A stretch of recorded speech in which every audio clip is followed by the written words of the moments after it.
ጤና ይስጥልን የከበረ ሰላምታችን በመላው ዓለም ሆናችሁ ቃል ስፖርት ዩቲዩብ ቻናላችንን ለምትከታተሉ ውድ አድማጮቻችን ሁሉ ይድረስ ብለናል። ከእናንተ ከሆነው ቃል ስፖርት ዩቲዩብ ቻናል ለዚህም ሰዓት መርጠን ያሰናዳላችሁን ስፖርታዊ ጥንቅሮች ከሀገር ቤት እስከ ባህር ማዶ እያጋራናችሁ ቆይታ የምናደርግ ይሆናል። እስከ ፕሮግራማችን ፍጻሜ ቆዩ። ላይክ፣ ሰብስክራይብ፣ ሼር ማድረግ ዛሬም እንዳይረሳ። በሀሳብ መስጫ ሳጥናችን ላይ ትላንታችሁ እንዴት ነበር ጻፉልን። በርከት ያሉ ጨዋታዎች ስለነበሩ ማለት ነው። ውድ ቤተሰቦቻችን እኛ በመረጃ ሰዓታችን አስቀድመን የተወሰኑ የሀገር ቤት መረጃዎች እናነሳለን። በአውሮፓ ዙሪያ ዛሬ ቀጥለው የሚካሄዱ በርከት ያሉ ጨዋታዎች አሉ፣ እናነሳቸዋለን። በአውሮፓ ትልልቅ ሊጎች ታላላቆቹን ክለቦች የተመለከተ ወቅታዊ ጥንቅሮችን ይዘናል።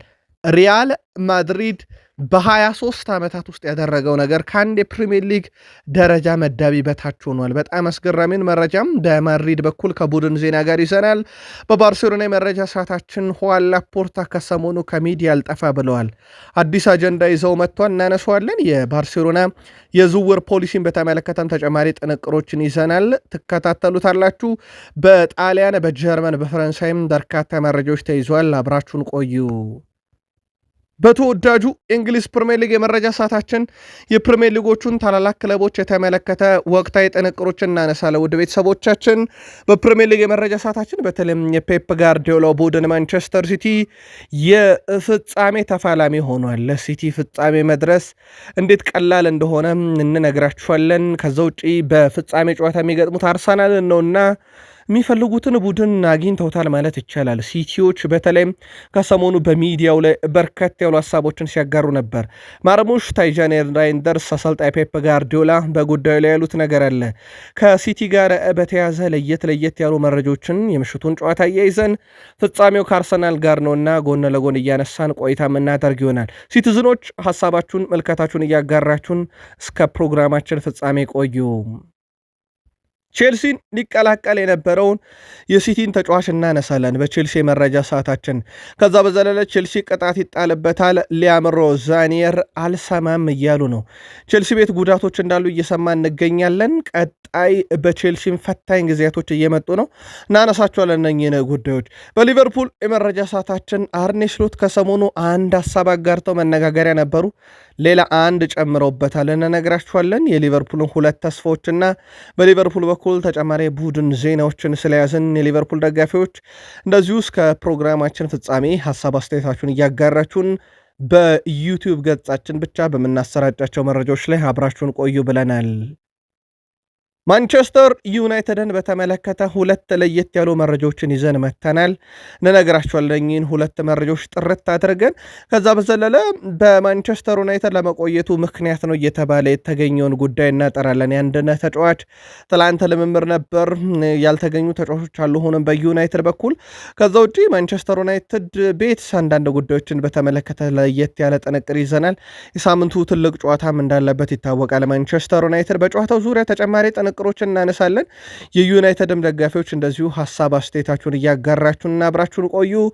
በአርሰናል በኩል ኢብሪቼ ኢዜ ምንም ችግር የለም እያለ ይገኛል። ከሚዲያው ጋር በተያዘ የአርሰናል 9 ጎሎችን በምክንያት እናነሳቸዋለን። ከዛ ውጭ አርሰናል ቤት የአንድሪያ ቤርታን አስደናቂ ስራዎችን የተመለከተ ጥንቅር ይዘናል። አዲሱ ፈራሚዎችም ለልምምድ ማዕከል ተገኝተው ነበረ። የአርሰናልን 33 ዓመት በተመለከተ ጄሚ ሬድናፕ የሚለን ነገር አለ። ተጨማሪ መረጃዎች እንደዚሁ በአርሰናልን በኩል ይዘናል። አብራችሁን ቆዩ። ላይክ፣ ሰብስክራይብ፣ ሼር አድርጉን። ሀሳብ አስተያየታችሁን ስለምታጋሩን ላይክ፣ ሰብስክራይብ፣ ሼር ስለምታደርጉ እናመሰግናለን። 5000 ላይክ ያስፈልገናል። ሁላችሁም ላይክ እያረጋችሁ ምርጫችሁን ቃል ስፖርት ዩቲዩብ ቻናልም ስላደረጋችሁ አመስጋኞች ነን። የአገር ቤት መረጃዎችን ስለያዘን ከአገር ቤት እንጀምራለን። መልካም ቆይታ ብለናል።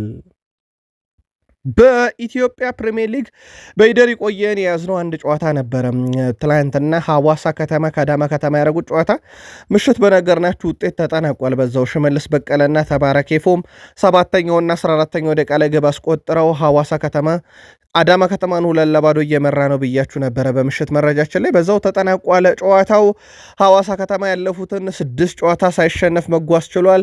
ደረጃ ሰንጠረዡም ላይ 35 ነጥቦች ላይ ደርሷል። አዳማ ከተማ እዛው 28 ነጥብ ላይ ለመቅረት ተገዷል።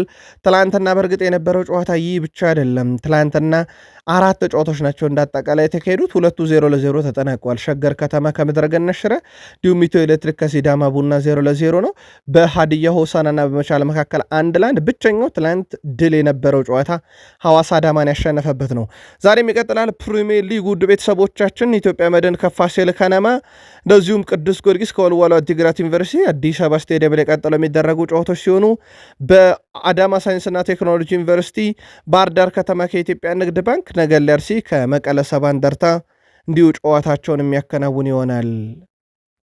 በባህር ማዶ የመረጃ ሰዓታችን ዛሬ የሚደረጉ ጨዋታዎችን እንጠቁማችሁ። ሪያል ቤት ከአትሌቲኮ ማድሪድ የኮፓ ዴላሬ የሩብ ፍጻሜ አራተኛውን ጨዋታ እንመለከታለን። 3ቱ ተጠናቀው የአንዱን ውጤት ነግረን የሁለቱን ዛሬ እንነግራችኋለን። በኮፓ ኢታሊያም አንድ ጨዋታ ይደረጋል ዛሬ ምሽት 5 ሰዓት አታላንታ ከዩቬንቱስ ሌላ ትልቅ ጨዋታ እንመለከታለን። በፈረንሳይ በርከት ያሉ የኩፕ ደ ፍራንስ ጨዋታዎች ትላንትናና ከትላንት በስቲያ ተካሂደዋል። ዛሬም አንድ በጣም ወሳኝ ጨዋታ ይካሄዳል በስትራስቡርግ እና በሞናኮ መካከል ምሽት 5 ሰዓት ነው። ተጨማሪ መረጃዎችን ይዘናል። እስከ ፕሮግራማችን ፍጻሜ አብራችሁን ቆዩ።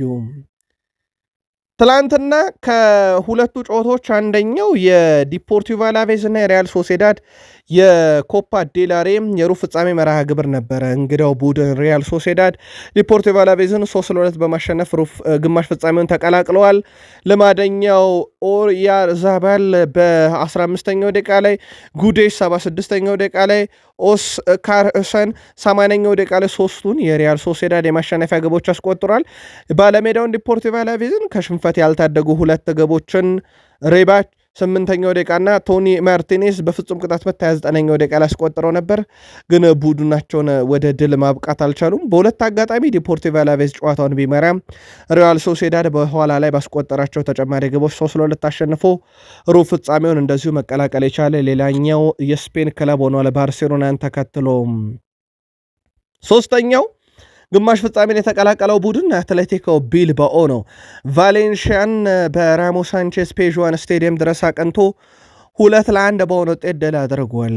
የአትሌቲኮ ቢልባኦን ሁለት የማሸነፊያ ግቦች ኦማር ሳዲቅ የቫሌንሺያው ተጫዋች በራሱ መረብ ላይ 26ኛው ደቂቃ አስቆጠረላቸው። ከዛ ኢናኪ ዊሊያምስ 96ኛው ደቂቃ ላይ ማሸነፊያውን ግብ አስቆጥሯል።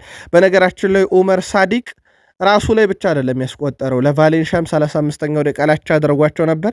እዚህም እዛም አስቆጥሮ ነበር። መጨረሻ ላይ ግን ኢናኪ ዊሊያምስ ቢልባኦን ወደ ግማሽ ፍጻሜ ማለፍ የምታስችል ግብ ማስቆጠር ችሏል። በጣም አስገራሚ ነገር የኢናኪ ዊሊያምስ ግብ ያስቆጠረው ከወንድሙ ኒኮ ዊሊያምስ ያገኛትን ኳስ ነበረ። አራተኛውን ቡድን ዛሬ ምሽት እናውቃለን። ዛሬ ምሽት በኮፓ ዴላሬ ምሽት 5 ሰዓት ሪያል ቤስ ከአትሌቲኮ ማድሪድ የሚያደርጉት ጨዋታ አራተኛውን ቡድን በግማሽ ፍጻሜ የምንለይበት ይሆናል። ከዛ የዕጣ ማውጣት ስነስርዓቱ ይከናወናል። ሪያል ማድሪድ ደረስን። በጣም አስገራሚ መረጃ እንንገራችሁ። ሪያል ማድሪድ በ23 ዓመት ውስጥ 71 ሚሊዮን ዩሮ አውጥቷል። በጥር የዝውውር መስኮት በ23 ዓመቱ 71 ሚሊዮን ዩሮ ነው። በፈረንጆች አቆጣጠር እንግዲህ ይህን ሁላ ዓመት ውስጥ በሪያል ማድሪድ በኩል የነበሩ ዋንጮች ይታወሳሉ። የክሪስታል ፓላስ ዘንድሮ ብቻ የፕሪሚየር ሊጉ ክለብ ክሪስታል ፓላስ እነ ብራያን ጆንሰን እነ ጀርገን ስትራንድ ላርሰንን አጠቃላይ ለማስፈረም ከ90 ሚሊዮን ዩሮ በላይ ወጪ አድርጓልና ከሪያል ማድሪድ 23 ዓመታት የጥር ዝውውር ሂሳብ በላይ ዘንድሮ ክሪስታል ፓላስ ወጪ ያደርጓል በብቸኝነትና አንዳንድ ጊዜ ትልቅ ቡድኖች ክረምት ላይ ይገነባሉ የሚባለው ለዛ ነው። ጥር ላይ ቀዳዳ ብቻ ይደፈናል። ትንንሽ ቡድኖች ሁሌም ቀዳዳቸውን ሲደፍኑ ነው የሚውሉትና ክሪስታል ፓላስ የፕሪሚየር ሊግ ደረጃ መዳቢ ቡድን ነው፣ ምንም ጥርጥር የለውም። ዘንድሮ ብቻ 90 ሚሊዮን ዩሮ አውጥቷል።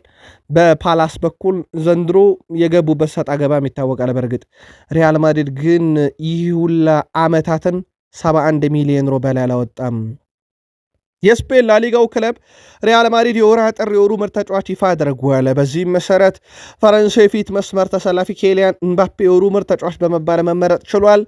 ኬሊያን ምባፔ በወሩ ባደረጋቸው ጨዋታዎች 7 ግቦችን አስቆጥሯል። ያው የሱ ብዙ የሚተችበት ጉዳይ ዘንድሮ በርከት ያሉ ፍጹም ቅጣት ምቶቹ ናቸው፣ ግን ቡድንን አሸናፊ የሚያደርጉ ለሱም የግብ ብዛት ላይ ህጋዊ ሆኖ የሚደመሩ ግቦች ናቸው። የፍጹም ቅጣት ምት ግቦችም ቢሆኑ ማለት ነው። ኬሊያን ምባፔ የስፔን ላሊጋው ክለብ ሪያል ማድሪድ ሁለተኛ ደረጃ ላይ እንዲገኝም በማድረግ ትልቁ ድርሻ ይዟል። ከእሱ ጋር እንግዲህ ቪኒሺየስ ጁኒየር፣ አርዳ ጉለር፣ ቲቦት ኮርቷ እና ፍሬድሪኮ ቫልቬርዴ በእጩነት መቅረብ የቻሉ የሪያል ማድሪድ ኮከቦች ቢሆኑም እሱ ግን በድል አጠናቆታል። ሁዋን ላፖርታ ከሰሞኑ ያው ሚዲያ ላይ አልጠፉም። ሁዋን ላፖርታ የባርሴሎና ፕሬዚዳንት፣ የሪያል ማድሪዶ ፕሬዚዳንት ፍሎሬንቲኖ ፔሬዝ እና የላሊጋው ፕሬዚዳንት ዣቪየር ቴባዝ ማይክ ከቀረበ ካሜራ ከፊታቸው ካለ የሚናገሩት ንግግር ብዛት ለየት ያሉ ናቸው። የሰሞኑን የሁዋን ላፖርታን ሪያል ማድሪድ ላይ ያወረዱትን ትችት አቅርበንላችሁ ነበረ። አሁን ደግሞ እሳቸው ወደ ክለባቸው ተመልሰዋል። እሳቸውም በጣም ደስተኛ ሆኛለሁኝ አሁን ብለዋል። ምክንያቱም የዓለማችን ምርጡን ስቴዲየም ገንብተን እያጠናቀቅን ነው፣ አትጠራጠሩ፣ ካምፕኑ ከስቴዲየም በላይ ነው እያሉ ይገኛሉ። ትላንት ምሽት በቃል ስፖርት ዩቲዩብ ቻናል በብቸኝነት በዩቲዩብ ገጻችን ባሰራጨንላችሁ ዘገባ ላይ ሪያል ማድሪድ አዲሱ ስቴዲየማቸውን በቀጣይ በ2030 የዓለም ዋንጫ የፍጻሜ ጨዋታ የሚደረግበት ስቴዲየም እንዲሆንላቸው ይፈልጋሉ። ከቤርናቢዮ በተለየ መንገድ በዓለም ዋንጫው ግልጋሎት እንዲሰጥ ትልቁ ፍላጎታቸውም ነው። ባርሴሎና በኩንዴና በአሌሃንድሮ ባልዴ ላይ አሁንም እምነት አለው። ሁለቱ ተጫዋቾች በባርሴሎና የረጅም ጊዜ እቅር ናቸው ተብሏል። ለዛም በቀጣይ ክረምት ላይ ሞር የመከላከል እቅዳቸው ብዙ አይደለም እየተባለ ነው በዝውውር መስኮቱ ላይ። በእርግጥ በባርሴሎና በኩል ወጪና ገቢያቸው ለማስተካከል 10 ሚሊዮን ዩሮ ብቻ ቀርቷቸዋል። ከዛ በኋላ ከገቡበት ሰጣ ገባ ከላሊጋው ፕሬዚዳንት ዣቪየር ቴባዝ ጋር በሰላም ይገላገላሉ ተብሎ ይታሰባል። ከዛ በፊት ግን ቡድኑ አንዳንድ የሜዳ ክፍሎቹ ላይ እርግጠኛ ነው ተብሏል። ይሄም በመከላከል ክፍሉ በኩንዴና በባልዴ እርግጠኛ ናቸው ተብሏል። ሌላው የአማካይ ክፍሉም ቢሆን በጣም እርግጠኛ የሆኑባቸው ተጫዋቾች አሉ። ፔድሪና ጋቪን መጥቀስ ይቻላል። እንግዲህ ሁለቱም ጉዳት ላይ እንደነበሩ ይታወቃል። በጉዳት በማገገም ሂደት ላይ ይገኛሉ። የአትሌቲኮ ማድሪዱ የፊት መስመር ተጫዋች ዩሊያን አልቫሬዝ የላሊጋውን ምርጡ ተጫዋች ፔድሪ ሲላሞካሽቶት ነበር። ከጉዳት ሁለቱም እየተመለሱ ነው። በቅርቡ ሜዳ ላይ ለባርሴሎናም እንዲሁ ግልጋሎት ይሰጣሉ ተብሎ ይጠበቃል። ጀርመናዊ ግብ ጠባቂ አንድሬ ቴር ስቴገን የአምስትሪንግ ጉዳት እንዳጋጠመው ከሰሞኑ ነግረናችሁ ወደ ባርሴሎና ሊመለስ ይችላልን ብለናችሁ ነበረ። ይህንም ተከትሎ አንድሬ ቴር ስቴገን በጉዳቱ ምክንያት የቀዶ ጥገና ሕክምና እንደሚያስፈልገው ጄሮና አረጋግጧል። ግብ ጠባቂው ጄሮና ከሪያል ኦቪድ ጋር ባረጉት ጨዋታ ነው ጉዳት ያጋጠመው። አንድሬ ቴር ስቴገን በቀጣይም ከ3 እስከ 4 ወራት ከሜዳ ሊርቅ እንደሚችል ተዘግቧል። ቴር ስቴገን በቀጣይ በ2026 የዓለም ዋንጫ ውድድር መሳተፉ ማጠራጣሪ ሲሆን የውሰት ውሉም ያበቃለት ይመስላል። ጄሮናን ራሱ የተቀላቀለው እስከ ውድድር ዓመቱ መጨረሻ ነው። 4 ወር ነው የቀረው የዝውውር ዓመቱም የውድድር ዓመቱም ሊጠናቀቅና ኦልሞስት ተመልሶም ወደ ባርሴሎና የመመለሱ ነገር የሚቀር አይመስልም ማለት ነው። ስለዚህ ባርሴሎና በውሰት የተሰጠው ቴር ስቴገን ዓመቱንም ሳይጨርስ በጉዳቱ ምክንያት ይመለሳል። ትላንት አንድ መረጃ በምሽት መረጃችን ላይ ደርሰናችሁ ነበረ። ሊዮኔል አንድሬስ ሜሲን በተመለከተ ከ22 ዓመት በፊት ነበረ ፊርማውን ያኖረው ብለን አልባሲቴን ሲገጥም ባርሴሎና ደግሞ የመጀመሪያ ግቡን አልባሲቴ ላይ ነበር ያስቆጠረው ከ22 ዓመት በፊት ብለን መረጃ ደርሰናችሁ ነበረ። በ22 ዓመት በፊት እንግዲህ በባርሴሎና ቤት ኮንትራቱን የፈረመው ሊዮኔል አንድሬስ ሜሲ 778 ጨዋታን በባርሴሎና 672 ጎሎችና 303 አሲስቶችን አበርክቷል። የስፔን ላሊጋን፣ ኮፓ ዴልሬይ፣ ሱፐር ካፕን፣ የፊፋ የዓለም ክለቦች ዋንጫ ሱፐር ካፕን ጨምሮ በርካታ ዋንጫዎችን በግል ደግሞ ባሊዮን ዶርን ጭምር ያሳካም በግሉ በርካታ ሽልማቶችንም ያሸነፈበት ክለብ እንደሆነ ይታወቃል ባርሴሎና። ከዛ በኋላ የወጣበት መንገድ እነ ፒኬ ጭምር የተሳተፉበት እስካሁን ከፒኬ ጋር የማይነጋገሩበት ሁዋን ላፖርታ ምርጫ ቀስቀሳ ያደረጉት የሜሲን ኮንትራት አራዝማለሁ ብለው በኋላም ላይ ባለቀ ሰዓት አናራዝምልህም ሲሉት ይሄ የቸገር አይነት ዝውውር ነበር ወደ ፓሪስ ሰን ዠርሜን ያደረገው ከኔይማር ጁኒየር ጋር በመታወቁ። ከዛም አሁን በኢንተር ማያሚ ቤት ይገኛል። ተጨማሪ መረጃዎችን በቀጣይ መረጃ ሰዓት ስለ ሜሲ እናነሳለን። ጣሊያን ደርሰናል። በኮፓ ኢታሊያ አንድ መርሃ ግብር ነበር ወደ ቤተሰቦቻችን። ይኸውም መርሃ ግብር የግማሽ ፍጻሜ ፍልሚያ ኢንተር ሚላንን ከቶሪኖ ያገናኘ ጨዋታ ነበረ። ጨዋታው በኢንተር ሚላን 2-1 አሸናፊነት ተጠናቋል። የኢንተር ሚላንን 2 የማሸነፊያ ግቦች ቦኒ 35ኛው ደቂቃ ላይ፣ ዲዩፍ 48ኛው ደቂቃ ላይ ሲያስቆጥሩ ቶሪኖን ከሽንፈት ያልታደገች ግብ ኩል ኖቪች 57ኛው ደቂቃ ላይ አስቆጥሮ ነበር። ግን ቶሪኖ ከዚህ በላይ ግብ ማግኘት አልቻለም እና ጨዋታው በኢንተር ሚላን 2-1 አሸናፊነት ተጠናቋል። በግማሽ ፍጻሜ የኮፓ ኢታሊያ መርሃ ግብር ዛሬም አንድ ጨዋታ እንመለከታለን። ምሽት 5 ሰዓት አታላንታ ከዩቬንቱስ እንደዚሁ ጨዋታቸውን የሚያከናውኑ ይሆናል። በጀርመን ቡንደስሊጋ የሚሳተፉ ክለቦች የዲኤፍፒ ፖካል ጨዋታ ነው ያለባቸው። ወደ ቤተሰቦቻችን የሩብ ፍጻሜ መርሃ ግብሮች እየተደረጉ ነው። ስቱትጋርት ሆልስቴን ኪልን ከሜዳ ውጪ 3-0 በሆነ ውጤት ድል አድርጓል። የስቱትጋርትን 3 የማሸነፊያ ግቦች ልማደኛው ዴኒዝ ኡንዳፍ 56ኛው ደቂቃ ላይ፣ ክሪስ ፉሪች 89ኛው ደቂቃ ላይ፣ ካርዞር 92ኛው ደቂቃ ላይ አስቆጥረው ስቱትጋርት 3-0 በሆነ ውጤት አሸንፏል። ቢላል አልካኑስ 42ኛው ደቂቃ ላይ በጨዋታ ብቸኛዋ ቢጫ ካርድም ጭምር የተመዘዘችበት ነበረ በተጫዋቹ በኩል።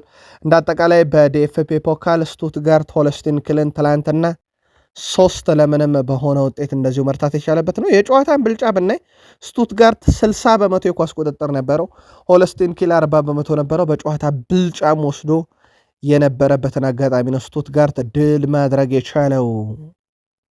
ከጀርመን አልወጣንም ውድ ቤተሰቦቻችን። እንግሊዛዊ አጥቂ ሃሪኬን በጀርመን ይገኛል። በነገራችን ላይ እንግሊዛውያን ሆነው በአውሮፓ 5 ታላላቅ ሊጎች በተለይም በዚህኛው ክፍለ ዘመን በርካታ ግብ ያለው ሃሪኬን ነው። 297 ደርሷል። ቡንደስሊጋው ቅልል ያለ ይመስላል ከባየር ሞኒክ ጋር። ዋይኔማርክ ሩኒ እንግዲህ 40 ዓመቱ ላይ ነው የሚገኘው አሁን 208 ግቦችን አስቆጥሯል፣ ጫማ ሰቅሏል። ስለዚህ ሃሪኬንን የሚያሰጋ የፕሪሚየር ሊግ እንግሊዛዊ ተጫዋች የለም።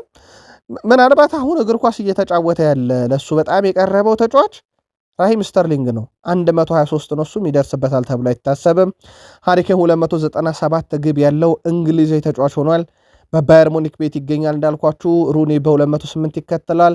ጀረሚ ዶፎ 163 ሶስተኛ፣ ፍራንክ ላምፓርድ በ164ኛ፣ ጄሚ ቫርዲ በ155ኛ፣ ከዛ ራሂም ስተርሊንግ፣ ስቴቨን ጄራርድ፣ ማይክል ኦwen፣ ፒተር ክራውች፣ ዳረን ቤንት እያለ ይቀጥላል። የሃሪኬን ቁጥር ግን በጣም ትልቅ የሚባል ነው። ፔፕ ጋርዲዮላ ካሰለጠኗቸው የአውሮፓ ክለቦች ውስጥ አንደኛው ባየር ሙኒክ ነው። እሳቸው በተለይም ግብ ጠባቂ ተከላካዮቹን በእግሩ እየተጫወተ እንዲያግዝ ማድረግን በማኑኤል ኑየር ልክ ያቀለለላቸው ግብ ጠባቂ አልነበረምና እሳቸው የተጫዋቹን ብቃት ጥራት ከተመለከቱ በኋላ ይህንን ሰው ግብ ጠባቂ ማድረግ ማባከን ነውና ለምን 6 ቁጥር ቦታ ላይ አልጠቀሙም ብለው እቅድ ያወጣሉ። ልምምር ላይ በደንብ ተተገበረ። እናም ወደ ሜዳ ላይ ሊተገብሩት ሞክረው ነበረ። በወቅቱ ታዲያ በቡንደስሊጋ ዋንጫ ፉክክር ላይ ነበሩ። ካርል ሄንዜ ሮሜንጌ ግን ይህ ነገር በጣም ነው ግራ ያጋባቸው በወቅቱ ላይ። ከዛም በኋላ ላይ ፔፕ ጋርዲዮላ እንዳይተገብሩት እግድ ጣሉባቸው። ይሄም በቡንደስሊጋው ላይ ለሌሎች ክለቦች ክብር የሚነካ ነገር ነው፣ ግብ ጠባቂን ማጫወት በዛ አይነት መንገድ፣ ስለዚህ አይቻልም ተባሉ። እሳቸው በዚህን ያክል ደረጃ ማኑኤል ኑየርን ያምኑት ነበረም። በእርግጥ ከዛ በኋላ በመጡበት ሲቲ ቡድን ውስጥ በርካታ ከዋክብቶች እንደዚሁ ገዝተዋልም። በዛው ከአካዳሚ መምጥተው እንደ ፊል ፎደን ያሉትን ኮከብ እንዳስባሉ ይታወቃል። በፍራንስ የኩፕ ደ ፍራንስ መርሃ ግብሮች ነበሩ ሲደረጉ የነበሩት ውድ ቤተሰቦቻችን። አንደኛው ኦሎምፒክ ሊዮን ከስታድ ላቪዮልስ ጋር ያደረጉት ጨዋታ ነበረ። ጨዋታውን ኦሎምፒክ ሊዮን 2-0 አሸንፈዋል። ለማደኛው ኤንድሪክ 80ኛው ደቂቃ ላይ እንደዚሁም ሃውቶ ቡይስ 94ኛው ደቂቃ ላይ የስታድ ላቮሊስ ተጫዋች በራሱ መረብ ላይ አስቆጥሮ 2-0 በሆነ ውጤት ድል አደረጉም። በጣም አስደናቂው ነገር ግን ኤንድሪክ ነው። ኤንድሪክ ኦሎምፒክ ሊዮንን ከተቀላቀለ በ5 ጨዋታ 6ኛ የግብ አስተዋጽኦ ላይ እንደዚሁ መድረስ የቻለበት መሆኑ ችሏል። እንደ አጠቃላይ ተጫዋቹ ህይወት በዛ ቅልል ያለው ይመስላል። ውድ ቤተሰቦቻችን በዛሬው ዕለት ደግሞ ስትራስቡርግ ከሞናኮ የሚያደርጉት ሌላኛው የኩፕ ደ ፍራንስ ጨዋታ ነው። ከሰሞኑ የነበረም ጨዋታ ነበረም፣ እንመልከተው እሱን። ማርሴይ 3-0 በሆነ ውጤት ሬንስን አሸንፎ ነበረ። በጨዋታው ላይ ሜሰን ግሪኑ ግብ እንዳስቆጠረ ነግሬያችሁ ነበረ። በኳርተር ፋይናል ላይ ነው የሚገኘው ይህ ውድድር። ከዚህ ጋር በተያዘ ታዲያ የዚህ ተጫዋች የእግር ኳስ ህይወት በማርሴይ በጣም አስደናቂ ሆኗል። ዘንድሮ ብቻ 22 ግብ 8 አሲስት 30 የግብ አስተዋጽኦ ላይ ደርሷል። እንደ አጠቃላይ በዚህ ሳምንት የኩፕ ደ ፍራንስ ጨዋታ ውጤቶች እጃችን ላይ ከደረሱትስ ማለት ነው ማርሴ ሬንስን 3-0 ያሸነፈበት፣ እንደዚሁም ኦሎምፒክ ሊዮን ትላንትና ስታድ ሊያቮልስን 2-0 ያሸነፈበት ጨዋታ እንዳለ ሆኖ ትላንትና እንደ አጠቃላይ ሎሪየንት ፓሪስን 2-0፣ ኒንስ ሞንትሪፔልን 3-2 አሸንፏል። ቱሉዝ አሜንስን 1-0፣ ሌንስ ደግሞ 4-2 በሆነ ውጤት ትሮይስን አሸንፎ ወደ ቀጣዩ ዙር መሸጋገራቸውን አረጋግጠዋል። ፍራንስ ላይ ነው ውድ ቤተሰቦቻችን። ፖል ላቤሌ ፖግባ ከሞናኮ ስብስብ ውጭ ተደርጓል። ሞናኮ በአውሮፓ ሻምፒዮንስ ሊግ አሁንም እንዳለ ይታወቃል። ከስብስብ ውጭ ተደርጓል። ፖል ላቤሌ ፖግባ በዚህ ውድድር ዓመት አጠቃላይ የተጫወታቸው የመጫወቻ ደቂቃ ብዛትም ከ30 ፈቅ ሊል አልቻለም። ተጫዋቹ አሁንም በጉዳት ላይ ነው የሚገኘው። ኮንትራቱንም ያቋርጣሉ ተብሎ እየተጠበቀ ነበረ። እስከ ውድድር ዓመቱ ነው በእርግጥ የፈረመው። 4 ወር ነው የቀረው ውድድር ዓመቱ። ብቃቱ ታይቶ ተጨማሪ 2 ዓመት የመራዘም አንቀጽን ያካተተ ቢሆንም ተጫዋቹ ግን በጉዳት ምክንያት ሜዳ ላይ ተገኝቶ ፖግባ እንዴት ያለ ተጫዋች ነው የሚለውን ለሀገሩም አሰልጣኝ ዲዲየር ደሾፕ ለማሳየት ለክለቡ ሞናኮም ቀጣይ ኮንትራቱን እንዲያራዝሙለት ለማሳየት አልሆነም። አሁን ደግሞ ጭራሽ ከአውሮፓ ሻምፒዮንስ ሊግ ስብስብ ውጭ መሆኑ እንደዚሁ ተመልክተናል። እዛው ፈረንሳይ ላይ ቆይተን ኒኮ ፓዝ በቀጣይ ህልሙ ወደ ሪያል ማድሪድ መመለስ መሆኑን ለቅርብ ወዳጆቹ ይፋ አድርጓል ይላል የማርካ ዘገባ። ሪያል ማድሪድ የውል ማፍረሻውን 9 ሚሊዮን ዩሮ ከከፈለ ያገኘዋል። ሌሎች ክለቦች የውል ማፍረሻቸው ከ50 ሚሊዮን ፓውንድ በላይ ይሆናል ተብሎ ነው የሚታሰበው። ሪያል ማድሪድ ግን ተጫዋቹን ሲሸጥላቸው ካስገባው አንቀጽ አንዱ በየዓመቱ ለሪያል ማድሪድ የውል ማፍረሻ እንዲኖረው ነው። ተጫዋቹ ደግሞ ልቡ ያለው ማድሪድ ጋር መሆኑ ደግሞ ዝውውሩን ቀለል ያደርግላቸዋል ተብሏል። በክርስቲያኖ ሮናልዶ በኩል ሰሞኑን የተፈጠረው ውዝግብ አሁን ረገብ ያለ ይመስላል። ፖርቱጋላዊ ተጫዋች ክርስቲያኖ ሮናልዶ እነሆ በዛሬው ዕለት 41 ዓመት ሞልቶታል። በልደቱም ቀን ወደ ልምምድ ተመልሷል። ሮናልዶ አልናስር በዝውውር መስኮቱ ባለመሳተፉ ቅሬታ ምክንያት ባለፈው የሊግ ጨዋታ አልተሳተፈም። ምስጋና ለሳዲዮ ማኔ ግብ አስቆጥሮ ግን ቡድኑ ድል አድርጎ ወጥቷል። ሮናልዶ በትላንትናው ዕለት ወደ ልምምድ ተመልሷል። የሳውዲ አረቢያ መገናኛ ብዙሃንም በሰበር መረጃውን ይዘው ወጥተዋል። ይህ እንዲህ እንዳለ ክርስቲያኖ ሮናልዶ በአረቡ አልናስር እና አሊታድ ጨዋታ ላይ ግን መሳተፉ ይህን መረጃ እስካጠናቀርንበት ሰዓት ድረስ ይፋ አልተደረገም። ክርስቲያኖ ሮናልዶ የገባበትም ሰጣ ገባ ቀላል የሚባል አልነበረም። በእርግጥ በብዙ ሞራሉ ሊለካ ይችላል የተባለ ድርጊት ነበር የተፈጸመው። ግን ያው የሳውዲ ፕሮ ሊግ አስተዳደሮች የኛ እጅ የለበትም፣ የአሊላል ደጋፊ ነው ከጀርባ ያንን ያደረገው ቢሉም ማለት ነው። ለማንኛውም ሮናልዶ ወደ ልምምድ ተመልሷል። 41 ዓመቱ መሆኑን ተከትሎ ልዩ ጥንቅር በቀጣይ አሰናድተን ለእናንተ ውድ አድማጮቻችን የምናደርሳችሁ ይሆናል። አልናስር ተጫዋች አስፈርሟል። አብደላህ አልሐምዳን የተባለን ተጫዋች አስፈርሟል። ምናልባት በዋንጫ ፉክክር ላይ ምን ያግዟል የሚለውን በቀጣይ የምንመለከት ይሆናል። ግን ሮናልዶን ብሽቅ ያደረገው ዝውውር ጀርባ አንዳንድ ቁልፍ ዝውውሮች እንዲካሄዱ ተወስኖ ነበር። ለአብነት ያክል አሊታድ ንጎሎ ካንቴን ለፌነርባቼ ይሰጣል። ፌነርባቼ በምትኩ ደግሞ ኤልነስሬን ለአሊታድ ይሰጣል። አሊታድ ደግሞ በምትኩ ከሪም ቤንዜማን ለአሊላል ይሸጣል። ይህ ዝውውር ይፈጸም ዘንድ የመጨረሻዎቹ ሰዓታት አጣብቂኝ ውስጥ ጥለውት ነበረና በኋላም ላይ ውል በማቋረጥ ነው ዝውውሮች እንዲፈጸሙ ያደረጉት። አንዱ የንጎሎ ካንቴ ነው። ትላንትና የቱርኩን ክለብ ፌነርባቼን ይቀላቀል ዘንድ ኢስታንቡል ሲገባ ደማቅ አቀባበል እንደዚሁ ተደርጎለታል። ውድ የቃል ስፖርት ዩቲዩብ ቻናል ቤተሰቦቻችን በዩቲዩብ ገጻችን ላይ ብቻ በቃል ስፖርት ዩቲዩብ ቻናል ከ85,000 በላይ ሰብስክራይበር ባለው ላይ ትገኛላችሁ። ላይክ፣ ሰብስክራይብ፣ ሼር እያደረጋችሁን በድጋሚ ከፕሪሚየር ሊግ የመረጃ ሰዓታችን ጋር አብራችሁን ቆዩ። የፔፕ ጋርዲዮላ ቡድን ማንቸስተር ሲቲ ሌላ ዋንጫ የሚያነሳበት አንድ መድረክ ተፈጥሮለታል።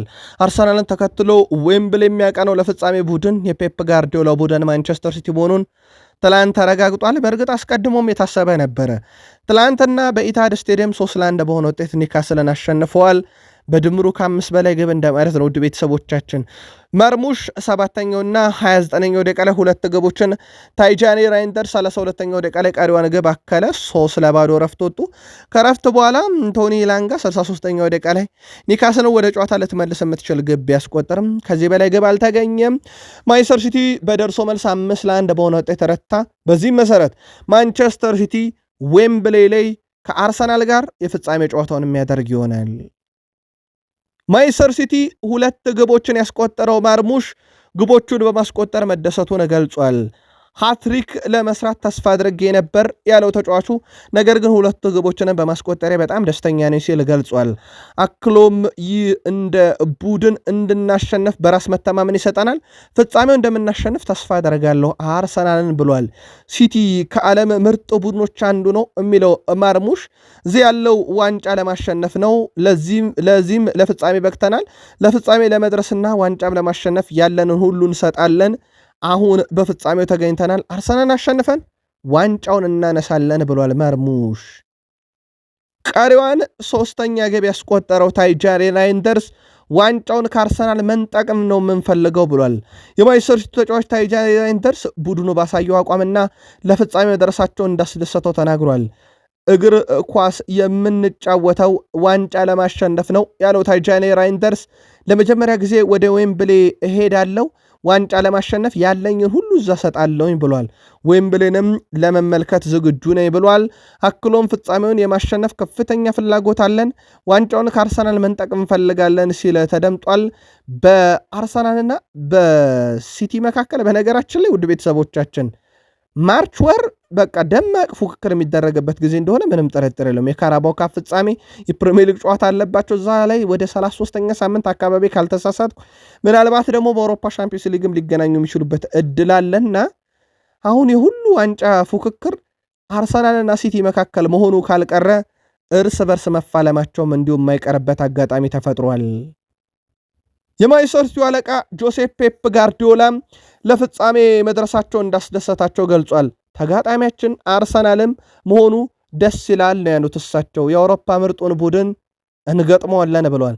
ከአርሰናል ጋር መጫወት እንደውም ያስደስታል ሲሉ ፔፕ ጋርዲዮላ አሁን ላይ የአውሮፓ ምርጡ ክለብ አርሰናል ነው፣ ምናልባትም የዓለም ምርጡ ክለብ አርሰናል ነው፣ አሁን ምርጡን ክለብ ለመግጠም ተዘጋጅተናል ብለዋል። ትላንትና ደግሞ እሳቸው እምንገጥመው ሊቨርፑል የፕሪሚየር ሊግ ሻምፒዮን ነው፣ ከአርሰናል በላይ ጠንካራ ነው ሲሉ ነበር። አሁን የዓለም ምርጡን አርሰናል እንገጥማለን ብለዋል። ከአርሰናል ጋር መጫወት ቡድናችን የተሻለ ያደርግልናል ነው ያሉት እሳቸው።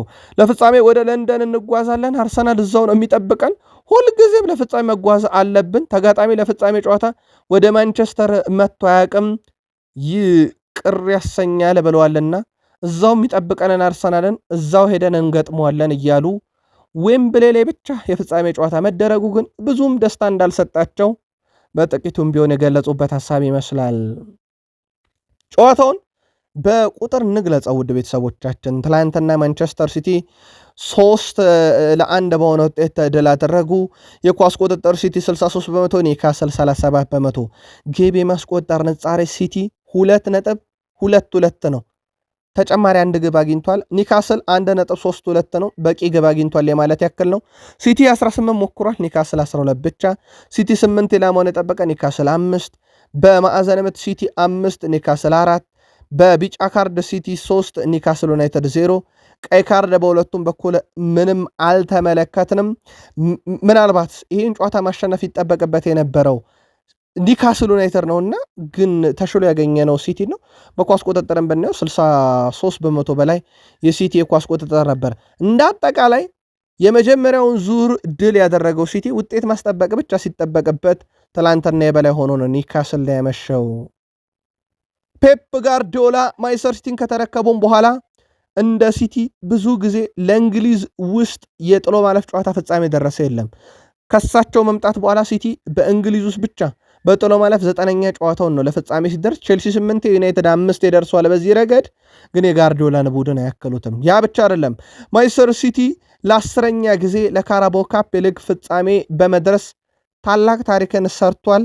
ከ1969 ጀምሮ እስከ 2025-26 ለ10ኛ ጊዜ ነው ሲደርስ። በነገራችን ላይ ሲቲ ፍጻሜ ደርሶ 1973-74 የውድድር ዓመት ላይ ካጣው የፍጻሜ ዋንጫ ውጪ ሌሎቹን በካራባኦ ካፕ አሳክቷቸዋል።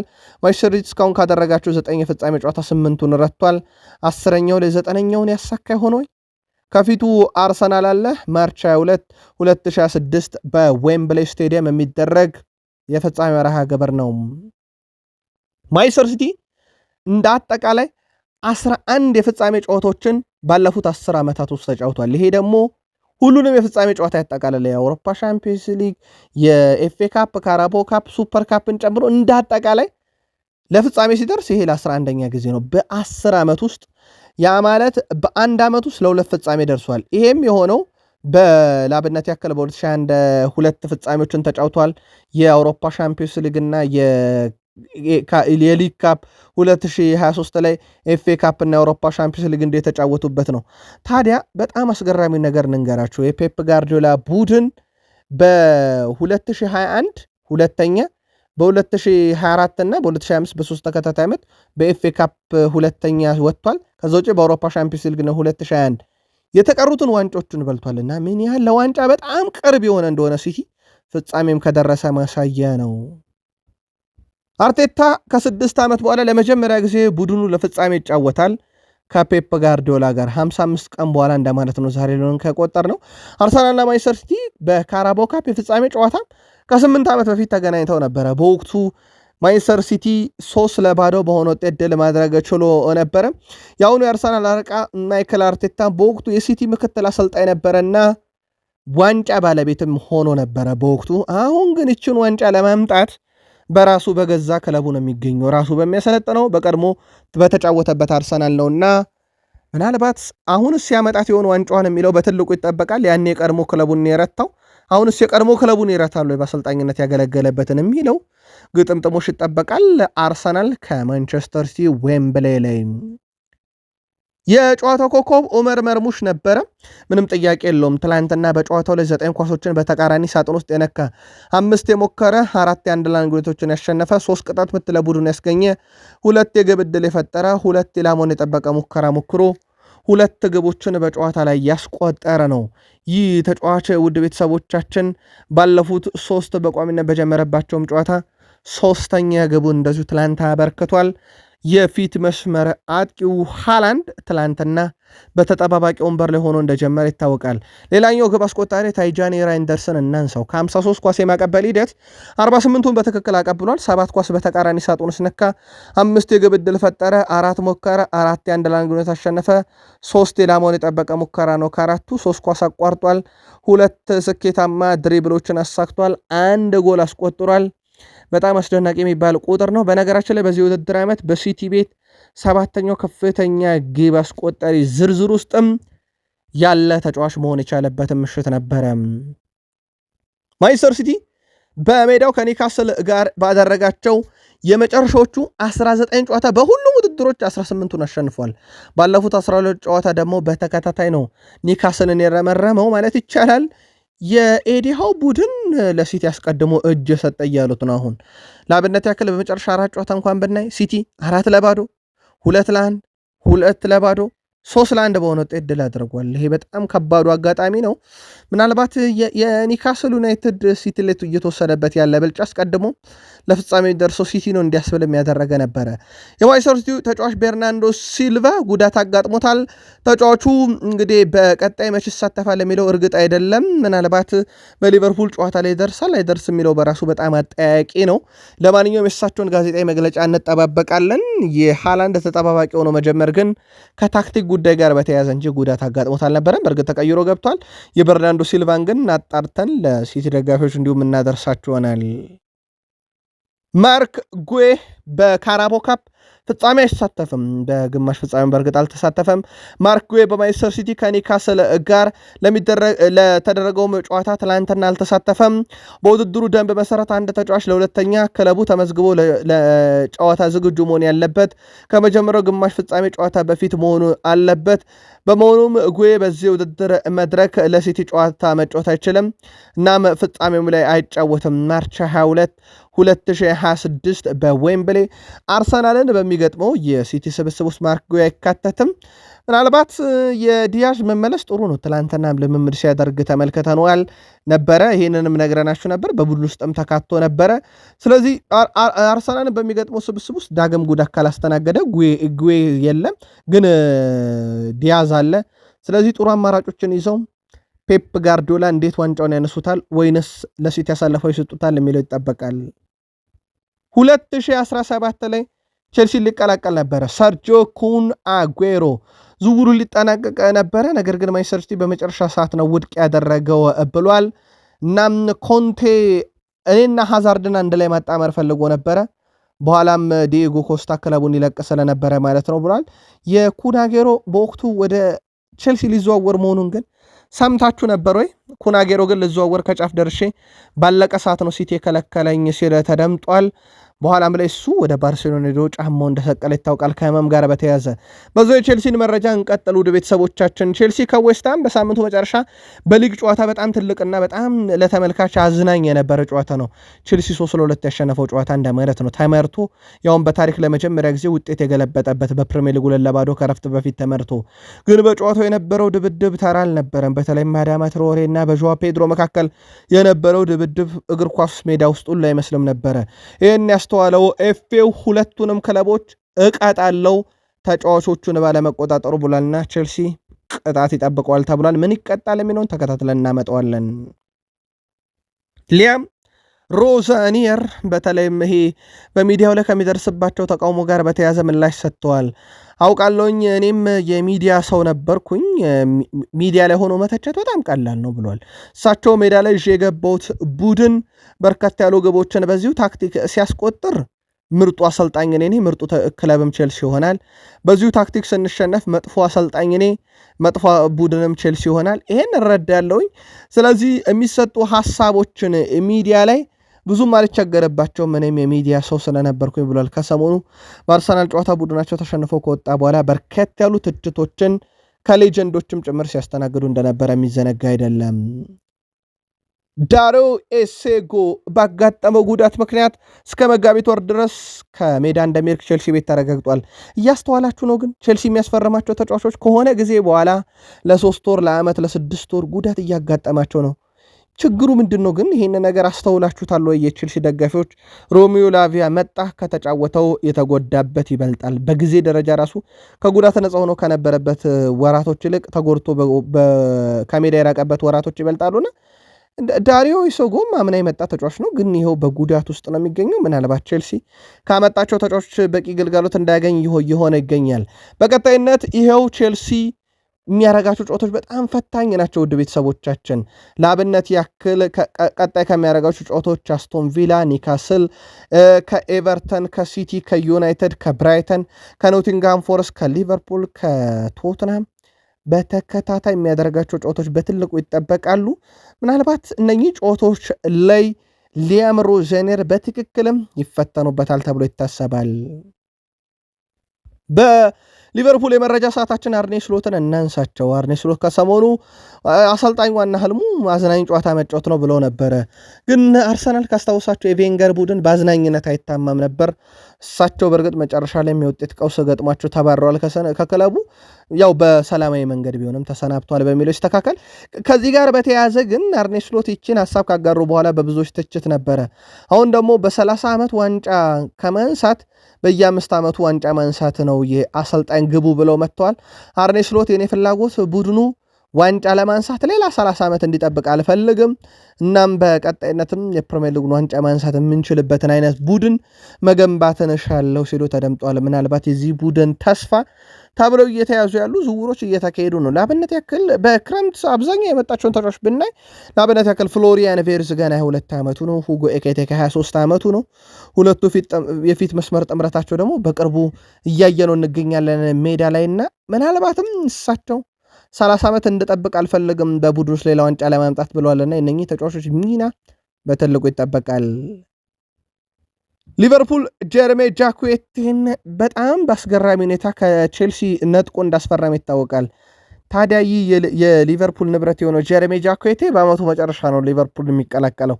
ወደ እናት ክለቡ ሬንስ ተመልሷል። በጣም አስገራሚ ነገር ልንገራችሁ።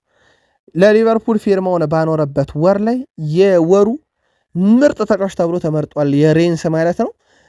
ሊቨርፑል ምን አይነት ተጫዋች እንዳስፈረመን በዛው ማረጋገጫ የሰጠው ይመስላል። ሬንስ በተጫዋቹ በኩል ገና ወጣት ታዳጊ ተጫዋች ነው። ረጅም ዓመትን መጫወት ይችላል። የኢብራሂማ ኮናቴ ኮንትራት እስከዚህ ሰዓት ድረስ ሊቨርፑል ቤት እንዳልተፈረመ ይታወቃል። የቨርጂል ቫን ዳይክ ኮንትራት ከ1 ዓመት በላይ እንደማይዘልቅም ይታወቃል እና ጀርሜ ጃኩዌቴ ሊቨርፑልን የተቀላቀለው ተጫዋች በዚህ ወር የሬንስ ምርጥ ተጫዋች ተብሏል። ማንቸስተር ዩናይትድ ከሚያገኛቸው የቆሙ ኳሶች ግብ የማድረግ ንጻሬ ከፕሪሚየር ሊግ ሁሉም ክለቦች ይበልጣል። ያ ማለት ግን ከአርሰናል በላይ ግብ አስቆጥሯል ማለት አይደለም። ውድ ቤተሰቦቻችን ይሄን እናጠረዋለን። ማንቸስተር ዩናይትድ በአማካኝ ከሚያስቆጥራቸው ኳሶች ከመቶ 8ቱን ያስቆጥራል። አርሰናል ከመቶ 7.3ቱን ያስቆጥራል። ቼልሲ ከመቶ 6.7ቱን፣ ቶትናም ከመቶ 5.7ቱን እንዲሁም ፉላም ከመቶ 5.5ቱን የቆሙ ኳሶች ወደ ግብነት ይቀይራሉ። ያ ማለት ግን ዩናይትድ የአርሰናልን ያክል የቆመ ኳስ ሳይጠቀም እንዴት አንደኛ ሆነ ካልን ዩናይትድ ካገኛቸው ጥቂቶች ውስጥ አብዛኞቹን ወደ ግብነት ቀይሯል። አርሰናል ከብዙ ነው ብዙዎቹን ወደ ግብነት የቀየረውና ወደ መቶኛ ሲሰላ የዩናይትድ ቁጥር የበለጠበት በዚህ ምክንያት ነው። ባለፉት 5 ዓመታት ከውጪ ቀሪ ማንቸስተር ዩናይትድን ያክል የከሰረ ክለብ የለም። በዚህ ረገድ ዩናይትድ 684.65 ሚሊዮን ፓውንድ ወጪ አድርጓል። ይሄ ሸጦ ያመጣውንም አቀናንሰን ነው። አርሰናል ነው ቀጥሎ ደግሞ በርካታ ወጪ ያወጣው 675 ሚሊዮን ፓውንድ ወጪ አድርጓል አርሰናል። ሶስተኛ ቼልሲ ነው ወደ 662 ሚሊዮን ፓውንድ አውጥቷል። ይሄን ግን ውድ ቤተሰቦቻችን ወጪዎችን ብቻ ብንደምራቸው እነኚህ ካናት ያሉ ክለቦችን አናገኝም። በተለይ ዩናይትድ እና አርሰናል። የዩናይትድ እና አርሰናል ትልቁ ችግር ካናት እንዲቀመጡ ያደረጋቸው ባለፉት 5 ዓመታት ተጫዋች አልሸጡም፣ ወይም ቢሸጡም በጥቂት ገንዘብ ነው፣ ወይ ኮከብ አልሸጡም፣ ወይ ኮከብ አፍርቶ አልሸጡም። ለአብነት ያክል ዩናይትድ እንደ ሜሰን ግሪንውድ ያለን ተጫዋች እስከ 100 ሚሊዮን ፓውንድ የሚያወጣላትን ተጫዋች ፍርድ ቤት በሰረዘው ሕግ ጉዳይ ዩናይትድ ከዚህ ተጫዋች ምን እንዳጣ ይታወቃል። የሜዳም ግልጋሎት ገንዘብም እንዳጣ ይታወቃልና ዩናይትድ ከአናት ባለፉት 5 ዓመታት በውጭ ለመቀመጡ ምክንያት ሸጦ ከተጫዋች የሚያገኘው ገንዘብ ዝቅ ማለት ነው። የአርሰናልን በተመሳይ ነው። እንደ ክሪስታል ፓላስ ያለ ክለብ ግን እየሸጠ ያወጣውን ወጪ አወራርዶ ወደ 201 ሚሊዮን ፓውንድ አካባቢ ወጪ ያደረገ 10ኛው የፕሪሚየር ሊግ ቡድን ሆኗል። ከዩናይትድ ጋር በተያያዘ ውድ ቤተሰቦቻችን የኮቢ ሜይኖ መቆየት የሩበን አሞሪም ስንብት ግድ ያለ ነበር ይላል የፋብሪዚዮ ሮማኖ ዘገባ። የቀድሞ የማንቸስተር ዩናይትድ አሰልጣኝ ሩበን አሞሪም ማንቸስተር ዩናይትድ ባያሰናብተው ኖሮ ኮቢ ሜይኖ በጥር ዩናይትድን የመልቀቅ ዕድሉ ሰፊ ነበር ተብሏል። በእርግጥም ሲጠበቅም ነበረ። ሜይኖ በውሰት ወደ ናፖሊ ለማቅናት ዝግጅቱን አጠናቆ ነበር ያለው ፋብሪዚዮ ሮማኖ ከተጫዋቹ ጋር በነበሩ አንዳንድ ንግግሮችና ውይይቶችም በተለይም ደግሞ የሩበን አሞሪም ስንብት ከመጣ በኋላ ቀላል ሆኗል ተብሏል። እንደሚታወቀው ሜይኖ ዩናይትድ በውሰት እንጂ በቋሚነት እንደማይሸጠውም ሲያረጋግጥ ቡድኑ የወደፊት ተስፋው እንደሆነ እርግጠኛ ስለነበረበት ነው። ለማንኛውም ፋብሪዚዮ ሮማኖ ዩናይትድ ቤት እንደ ኮቢ ሜይኖ በሩበን አሞሪም ስንብት የተጠቀመ የለም ብሏል። በእርግጥ ደቂቃም እያገኘ ነው። ዩናይትድ ከሰሞኑ ጥቅሙን ጨምሮ ኮንትራቱንም ሊያራዝም እንደሆነ ይታወቃል። ሜሰን ማውንት፣ ማቲያስ ዲሊክት በማንቸስተር ዩናይትድ አሁንም የሉም። ሁለቱ ደግሞ በዩናይትድ ሜዳ ላይ ካሉበት ቀን ይልቅ የጉዳት መጠናቸው ቀኑ ከፍ እያለ መጥቷል።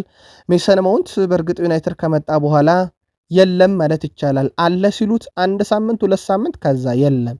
ማቲያስ ዲሊክት በእርግጥ በቅርቡ የጀርባ ህመሙ አገር ሽቶበት ከሜዳ ከራቀ ሰንበት በትሏል። የእሱ ግብር የሆነው ባለበት ዓመት በአዲስ ዓመት አሰልጣኝ መቀየርም በዩናይትድ ቢቀየርም ማቲያስ ዲሊክት ግን እስካሁን ልምምድ አላደረገም። በማንቸስተር ዩናይትድ አምና አንዳንድ ተጫዋቾች በተለይም ይሄ ከተመሳሳይ ጾታ ጋር በተያያዘ ባለው የማስታወቂያ ስራ ላይ አንሳተፍም፣ ሃይማኖታችን አይፈቅድልንም ብለው አድመው ነበረ። አንዱ የዩናይትድ ተጫዋቾች ናቸው በዚህ ውስጥ የምናገኛቸው ወደ ቤተሰቦቻችን። ከዚህ ጋር በተያያዘ በወቅቱ ማንቸስተር ዩናይትድ ለተጫዋቾቹ ነበረ ድጋፍ የሰጠው ወይም ጥብቅና የቆመው። ዘንድሮ ግን ፕሪሚየር ሊጉ ያ ለተጫዋች ጥብቅና የቆማችሁበትን ነገር ዘንድሮ አትቆሙም፣ ምክንያቱም እጃችሁ ላይ አይደለም የምታደርጉት፣ አሁን የምትጫወቱት ኳስ ላይ አተመዋለሁ ብሏል። ከዚህ በፊት ከኳሱ በተጨማሪነት ይሄ ደቂቃ የሚያሳዩበት ቦርድና ተጫዋች የሚቀየርበት ቅየሪ ማሳየው 4ኛ ዳኛው የሚይዙት ቦርድ ላይ ይጠቀሙ ነበረ ምልክቱን። አሁን እንደ ማንቸስተር ዩናይትድ ያሉ ታላላቅ ክለቦች በዚህ ድጋፍ ውስጥ ተጫዋቾቻችን ካልፈለጉ አንሳተፍም ሲሉ እንግዲያውስ በምትጫወቱበት ኳስ እንገለጣለን ብለዋል። ፕሪሚየር ሊጉ ይህን በማድረጉ ከበርካቶች ዘንድ ወቀሳ እየቀረበበት ይገኛል። በተለይም ፍላጎት ላይ የተመረኮዘ መሆን አለበት። ሰዎች፣ ግለሰቦች ያልፈለጉትና የማይደግፉትን ነገር ማድረግ የለባቸውም። ይህ እግር ኳስ ነው። ስለዚህ እግር ኳስ ከእንደዚህ አይነት ዓላማዎችም መራቅ አለበት። እግር ኳስ ገለልተኛ ነው ይባላልና መሆን አለበትም በሚል ተቃውሞ እያሰሙበት እንደሆነ ይታወቃል። ዩናይትድ ከቶትናም የሳምንቱ ትልቁ ጨዋታ ነው። ለቶትናም ሁለት የማንቸስተር ከተማ ክለቦችን በተከታታይ የሚገጥምበት ማለት ነው። አንዱን ነጥብ አስጥሏል 2-2 በተጠናቀቀው ጨዋታ ሲቲን ማለት ነው። ቅዳሜ የማንቸስተር ዩናይትድ ተጋጣሚ የሆነ ስፐርስ በርከት ያሉ ጉዳቶችን እያስተናገደ ይገኛል። ስፐርስ ወሳኝ ተጫዋቹ ተጎድቷል። ለማንቸስተር ዩናይትድ ምናልባት ጥሩ የሚባለው ዜና ሊሆን ይችላል። በቅዳሜ መርሃ ግብር የመሃል ሜዳ ተጫዋቹ ማዲሰን ኩሉዝቪስኪ እና ቤንታንኩር ላይደርሱ ይችላሉ ተብሏል። ኩዱስ፣ ቤን ዴቪስ፣ ዳንሷ፣ በርግቬል ሌሎችም በጉዳት ላይ ይገኛሉ። ሪቻርልሰን፣ ፔድሮ ፓሮ ለቅዳሜ ጨዋታ ገግመው ወደ ሜዳ ይመለሳሉ ተብሎ ላይጠበቅ ይችላል። ምናልባትም አጠራጣሪ ስፔን ሶላንኬ እና ቫንደ ቪንም የመድረሳቸው ነገር አጠራጣሪ ነው። ሶላንኬ በዛው በሲቲ ጨዋታ ነው የተጎዳው። ጨዋታው በሜዳ ኦልድ ትራፎርድ ነው የሚደረገው። ቶትናም በወቅታዊ ብቃት ጥሩ ቡድን አይደለም፣ ምንም ጥያቄ የለውም በማያሻማ መልኩ። ግን በሳምንቱ ሲቲ ላይ የነበረውን እንቅስቃሴ ካልየን ደግሞ ለዩናይትድ ቀላል ተጋጣሚ አይሆንም። እሳቸው ቶማስ ፍራንክ እርግማን አለብን እስኪሉ ድረስ ይሁላ ጉዳት አለ። ዩናይትድ ይህንን አድቫንቴጅ እንዴት ይወስዳል የሚለው በትልቁ ይጠበቃል። ቅዳሜ ጨዋታው ይደረጋል። በተከታታይ መረጃ ይኖረናል። እርግጥ ነው ይህ የኔ ክለብ ነው፣ ያውም የልጅነት ክለቤ እያለ ነው ኤብሬቼዜ። እውነት ነው። በልጅነቱ ሞክሮ አልተሳካለም ሲባል ስቅስቅ ብሎ አልቅሶ የወጣበትን ክለብ አሁን በደስታ እየተጫወተበት ነው ኤብሬቼ ኢዜ። ስለ አርሰናል እንግዲህ ከልጅነት ጀምሮ አውቃለሁኝ። ስለዚህ ከአርሰናል ጋር ማሸነፍ፣ ከአርሰናል ጋር ብዙ ነገሮችን ማሳካት ህልሜ ነው ሲል ተደምጧል። በዘንድሮ ውድድር ዓመትም ከአርሰናል ጋር ካራባው ካፕ ደርሷል፣ ፍጻሜ ማለት ነው። በጣም አስገራሚ ነገር በዘንድሮ የካራባው ካፕ 9 ግቦችን ያስቆጠረ ሲሆን አርሰናል 9ኙም የተለያዩ አጋጣሚዎች ናቸው። ራሱ ኢዜ፣ ትሮሳርድ፣ ኖዋኔሪ፣ ሳካ፣ ቤን ዋይት፣ ዮኬሬሽ፣ ዙቤሜንዲ፣ ካሃቨርዝ እና አርሰናል በእንግሊዝ ውስጥም በአውሮፓ ውስጥም ሁሉ የቆመ ኳስ ቀጥሎ በራስ ላይ የተቆጠሩ ግቦች አሉትና በራስም ላይ የተቆጠሩ ግቦች እንዲሁ በቡድን ውስጥ ጠቃሚ ነበሩ። ከአርሰናል ጋር በተያዘ የጥር የዝውውር መስኮት አብዛኞቹ ታዳጊዎች ነበሩ፣ ግን አርሰናል አሁንም ስራ አልፈታም ይላል የስካይ ስፖርት ዘገባ። አርሰናል በሚቀጥሉት ወራት ዮብ ቡአንዴን ለማስፈረም በሚደረገው ጥረት ላይ ራሱን አጠናክሮ ይቀጥላል። በተለይም አንዳንድ ክለቦች ድንገት እየመጡ ተጫዋች እያስፈረሙ ነው። ለአብነት ያክል ጀረሚ ጃኩዌቴ በሊቨርፑል። ይህ እንዲገጥሙ ያልፈለገው አርሰናል ታዲያ ተጫዋቹን በቀጣይ ጥቂት ወራት ውስጥ የማሳመን ስራ ይሰራል ተብሏል። አንድሪያ ቤርታም በዚህ ስራ ላይ ተጠምደው ይቆያሉ ተብሏል። ከኤዲሃው ቡድን ኒካስል ዩናይትዱም ተጫዋች ጋር ስማቸው በስፋት ሲያያዝ እንደነበር ይታወቃል። የአማካይ ክፍሉ ምናልባትም እሱን ሊያስቀር ይችላል እየተባለ ነው። የአዮብ ቡአንዲያ ዝውውር አንድሪያ ቤርታ ድረስ ሄዱበታል የሚል ይጠበቃል። የሳንድሮ ቶናኒን ጉዳይ ስላነሳን እናጠናቅረው። ይህን መረጃ ውድ ቤተሰቦቻችን ያው የራሱ በወኪሉ በኩል ለአርሰናል ራሱን አቀረበ። አርሰናል ያው ኒውካስል ዩናይትድ እንደማይሸጥላቸው መረጃው ነበራቸውና ይፋዊ ጥያቄ ከማቅረብ ተቆጥበዋል። ምናልባትም በቀጣይ ዝውውር መስኮት አርሰናል እንቅስቃሴ የሚያደርግ ከሆነ ምን ያህል አርሰናል ቅርብ እንደሆነ ሳንድሮ ቶናሊ ማሳያ ተደርጎ ሊወሰድ ይችላል። ምክንያቱም ተጫዋቹ በአርሰናል የመጫወት ህልም አለው። እንደዚህ አይነት ዝውውሮች ደግሞ ለክለብ ጠቃሚ ናቸው። በዩናይትድ የማቲያስ ኩኛ፣ የብራያን ቤሞ፣ የቤንያሚን ሼሽኮ መኖር እንዴት ቡድኑ እንደጠቀመው አስተውለናል። ከዚህ ጋርም በተያዘ በአርሰናል በኩል የሳንድሮ ቶናሊ ፍላጎት ስላለ የሚጠበቀው አንድ ነገር ብቻ ነው። አርሰናል ፕሮፖዛል አዘጋጅቶ የውል ማፍረሻውን መክፈል ብቻ የአርሰናል ተጫዋች ያደርገዋል። ቀጣይ ዓመት ላይ የሳንድሮ ቶናሊ ዝውውር ያው በክረምት ላይ በገዛ ፈቃዱ የቀረበ እንጂ አርሰናል እንዳልነበር ይታወቃል። ከአርሰናል ጋር በተያዘው አዲስ ፈራሚዎቹ ጄይደን ዴክሰን እና ኢቫን ሙኒ ያው እነኚህ ገና ወጣትና ታዳጊ ተጫዋቾች ናቸው። ትላንትና ከታዳጊዎች ጋር የመጀመሪያ ልምምድ ላይ ተሳትፈዋል። ወጣት አማካይ ተጫዋችም የማስፈረም ፍላጎት ያለው አርሰናል በተጨማሪነት እነኚህ ተጫዋቾች ባስፈረሙበት መንገድ ይቀጥላል ተብሏል። ጄይደን ዲክሰን እና ለዚሁም ኢቫን ሙኒን ባስፈረሙበት መንገድ ይቀጥላሉ ተብሏል። ባለፈው ክረምት ከፍተኛ ወጪ ከወጡ በኋላ የፋይናንስ ደንቦችን ላለመጣስም አርሰናል በቀጣይ ቡድኑን የማያገለግሉም ተጫዋቾች እንደዚሁ በመሸጥ ጭምር ትልልቅ ስራዎችን ይሰራል ተብሎ ይታሰባል በቀጣይ ክረምት የዝውውር መስኮት ላይ።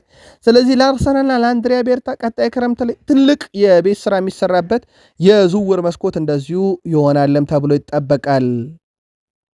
በአርሰናል በኩል ውድ ቤተሰቦቻችን ከ33 ዓመት በኋላ ነው ዋንጫ ለማንሳት የሚጫወቱት። በእርግጥ ከ8 ዓመት በፊት ደርሰው ነበረ። በራሱ በሲቲ ነው የተነጠቁት ዋንጫውን። ከዚህ ጋር በተያዘ ጄሚ ሬድናፕ የምን የካራባው ካፕ ዋንጫ እያለ ነው።